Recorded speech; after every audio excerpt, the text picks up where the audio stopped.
भारत के करीबी देशों में नाम आता है नेपाल का।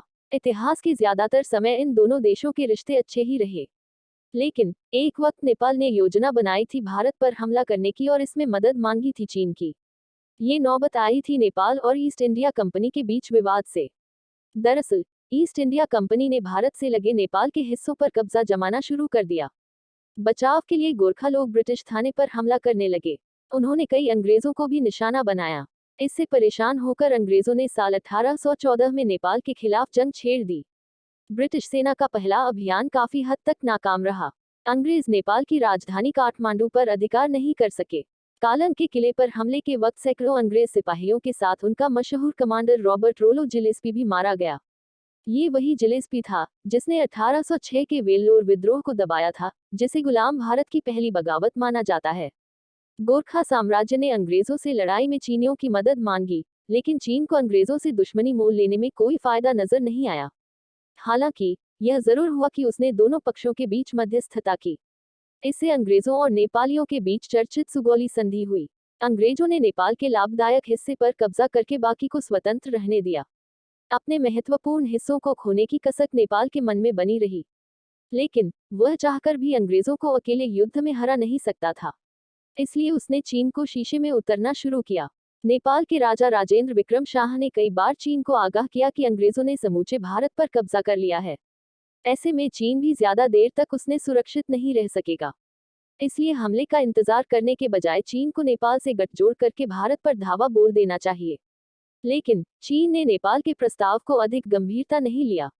उसे लगता था कि अंग्रेजों से अपनी हार का बदला लेने के लिए गोरखा साम्राज्य उसके कंधे पर बंदूक रखकर चलाना चाहता है। हालांकि गोरखाओं की आशंका सही साबित हुई।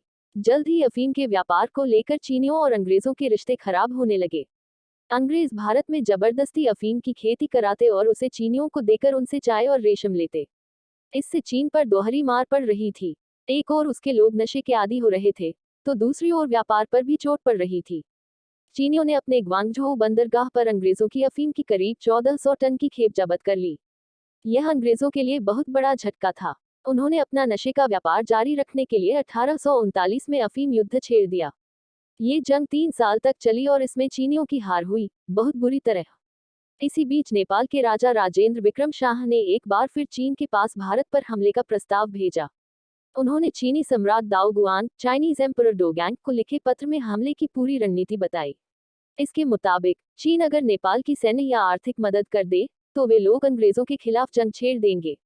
इससे अंग्रेजों का ध्यान बन जाएगा और इस मौके का फायदा उठाकर चीनी सैनिक कोलकाता या दिल्ली तक पहुंच सकते हैं, जो ब्रिटिश हुकूमत के शासन का केंद्र थे। लेकिन चीन ने हमेशा की तरह एक बार फिर नेपाल के प्रस्ताव को रद्दी की टोकरी में डाल दिया। इसकी रणनीतिक अहमियत समझे बिना चीन को लगा कि जो अंग्रेज उस पर भारी पड़ रहे हैं, उनसे मुकाबले के लिए नेपाल को पैसा या सैनिक देना समय और संसाधन दोनों की बर्बादी होगी। हालांकि चीन को बाद में अपनी गलती का एहसास हुआ। किंग वंश के वफादार और कई प्रशासनिक सुधारों की नींव रखने वाले वे युआन ने बाद में कहा था, अगर हमारे मंत्रियों को भूगोल या विदेशी राजनीति की जरा भी जानकारी होती, तो उन्होंने गोरखा को अंग्रेजों का ध्यान भटकाने के लिए मदद दे दी होती। इस सूरत में अंग्रेजों को नेपाल से भी भिड़ना पड़ता और उनकी पूरी सेना चीन से मुकाबले के लिए नहीं आ पाती। ऐसे में हम उन्हें आसानी से हरा देते। अब सवाल उठता है कि क्या सच में नेपाल की भारत पर हमला करने की योजना सफल हो सकती थी? इस सवाल का सही जवाब तभी मिल पाता जब नेपाल की योजना के अनुसार भारत पर हमला हुआ होता। लेकिन कई ऐसे फैक्टर थे जिनसे संयुक्त अभियान की सूरत में नेपाल और चीन को कामयाबी मिलने की संभावना काफी अधिक थी। गोरखा शानदार लड़ाके थे। उन्होंने बिना किसी की मदद के नलापानी के युद्ध में अंग्रेजों को लोहे के चने चबवा दिए थे। इसमें अंग्रेजों के 3500 सिपाही तोप और गोला बारूद से लैस थे। लेकिन महिलाओं और बच्चों समेत सिर्फ 600 गोरखा सैनिकों ने नलापानी पहाड़ पर ब्रिटिश फौज के हमले को खुखरी, तीर धनुष और पत्थरों से 3 बार नाकाम कर दिया था। वो युद्ध गोरखा भले ही हार गए, लेकिन अंग्रेज भी उनकी बहादुरी के कायल हो गए थे। उन्होंने अपनी फौज में गोरखाओं को भरने के लिए गोरखा रेजिमेंट की शुरुआत भी की। चीन उस वक्त भी धन और हथियारों के मामले में काफी मजबूत था। उसकी मदद से नेपाल की ताकत भी सैनिकों से लेकर हथियारों तक हर मामले में काफी बढ़ जाती। नेपालियों को पहाड़ी क्षेत्रों में लड़ने का काफी तजुर्बा था। वहां वे अंग्रेजों को लंबे वक्त तक उलझाकर रख सकते थे। इससे चीन को भी तैयारी के लिए पर्याप्त वक्त मिल जाता और वह पूरी ताकत के साथ अंग्रेजों पर धावा बोल सकता था। उस समय अफगान युद्ध में भारी सैन्य नुकसान की वजह से अंग्रेजों की स्थिति कमजोर थी। दरअसल काबुल पर अधिकार करने वाली अंग्रेज सेना के करीब 17,000 सैनिक 6 जनवरी 1841 को काबुल से जलालाबाद की ओर रवाना हुए।